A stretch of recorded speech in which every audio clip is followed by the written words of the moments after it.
सेठ साहब रहा करता था। वो सेठ ना बड़ा कंजूस था, कंजूस भी था लेकिन वो ईमानदार भी था,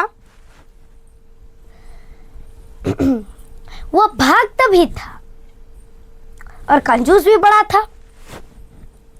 तो उसकी एक किराने की दुकान अर्थात राशन की दुकान थी।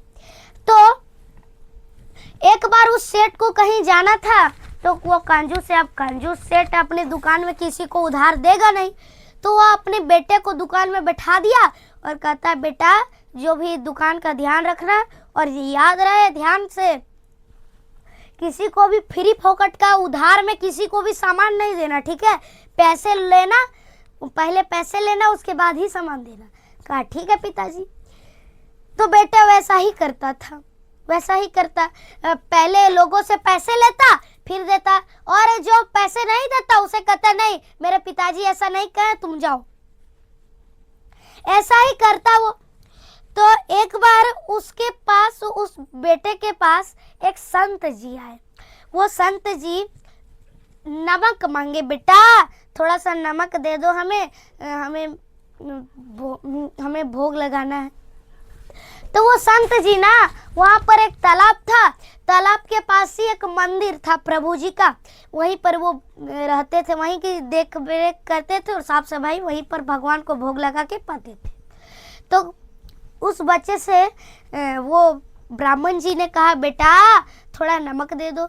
तो उस बच्चे ने एक डिब्बे में देखा तो वो पूरा नमक जैसा दिख रहा था, तो उससे डिब्बे को खोल करके वो नमक दे दिया। तो तब तक बाप आ गया उसका पिताजी, उसके बाद देखता है ये डिब्बी खुली है। कहा बेटा ये तुमने किसको दिया? कहा ये जो तालाब के उस तालाब के पास के मंदिर में एक संत जी आते हैं ना प्रभु की पूजा करने, देखरेख करने, वही नमक लेने आए थे, मैंने नमक दे दिया। तो पिताजी कहते हैं अरे मूर्ख पागल, अरे वो नमक नहीं वो जहर है, तुमने संत जी को जहर दे दिया। अब वो दौड़ा दौड़ा वो पिताजी गया, वो सेठ, और तालाब के पास वो मंदिर में तालाब से ही आवाज लगा रहा है संत जी, संत जी।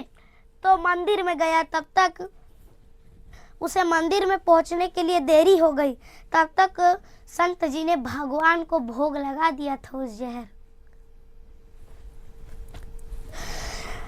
तो संत जी ने भगवान को भोग लगा दिया था।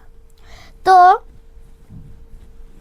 वो सेठ साहब कहता है संत जी इसे नहीं खाइएगा, मेरे बेटे ने नमक के बजाय आपको गलती से, मेरे पुत्र ने, मेरे बेटे ने आपको जहर दे दिया है। अब संत जी कहते हैं नहीं तुमने देरी कर दी, यदि मैंने तो अब ये भगवान को भोग लगा दिया है, अब भगवान को जो भोग लगाता हूँ मैं वो वही खाता हूँ, वही मैं खाता हूँ। तो फिर कहते हैं तुम चिंता ना करो। अब संत जी कहते वो मैं खाऊंगा पाऊंगा। अब संत जी कुछ भी घबराहट नहीं है संत जी को कि मैं जहर खा लूंगा, मुझे मेरी तबीयत बिगड़ जाएगी, ऐसी वैसी नहीं, मुस्कुराते हुए खा लिए। अब वो सेठ बेचारा घबराने लगा, उसके हाथ पैर थर कांपने लगे। वो सोचने लगा अब संत जी को कुछ हो गया तो ना मैं संत जी को देखूंगा। देखते देखते शाम से रात हो गई, संत जी निद्रा में सो गए, लेकिन वो सेठ नहीं सोया। क्या पता संत जी सोए रह गए तो, हमेशा के लिए सोए रह गए तो, इसलिए वो रात भर नहीं सोया। फिर सुबह देखा संत जी तो उठे हैं, तो वो उसे जान में जान आई, वो प्रभु का दर्शन करने गया। प्रभु आपका धन्यवाद। जैसे ही प्रभु को देखा प्रभु की पूरी मूर्ति, प्रभु की पूरा शरीर काली पड़ चुकी है, पूरी शरीर काली पड़ चुकी है। देखिए संत जी को बचाने के लिए प्रभु ने अपने ऊपर जहर ले लिया और संत जी को तनिक भी कुछ खरोच भी आने नहीं दिया। ये है मेरे भगवान की अपने भक्त को कुछ होने नहीं देते। इसलिए जितने भी लोग भगवान को भोग लगाते हैं वो ये कथा सुन लीजिएगा, और जो नहीं लगाते वो तो अवश्य ही एक सुन लीजिएगा। और भगवान को रोज अपने अन्न पाने से पहले भगवान को मन में भाव से भोजन पवाइएगा, फिर जल पवाइएगा, फिर प्रभु को पवाने के बाद ही आप पाइएगा। ठीक है, तो यही नियम करना है। जितने भी लोगों को मुझसे जो भी प्रश्न रहेगा, आप हमारे वीडियो के कमेंट सेक्शन, कमेंट बॉक्स में वो प्रश्न लिख दीजिएगा।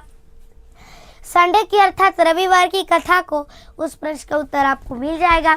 साथ ही साथ आप अपना स्टेट और डिस्ट्रिक्ट अर्थात राज्य और जिला भी लिख दीजिएगा, ताकि हम भी तो देखें हमारी कथा कहाँ कहाँ से लोग सुनते हैं।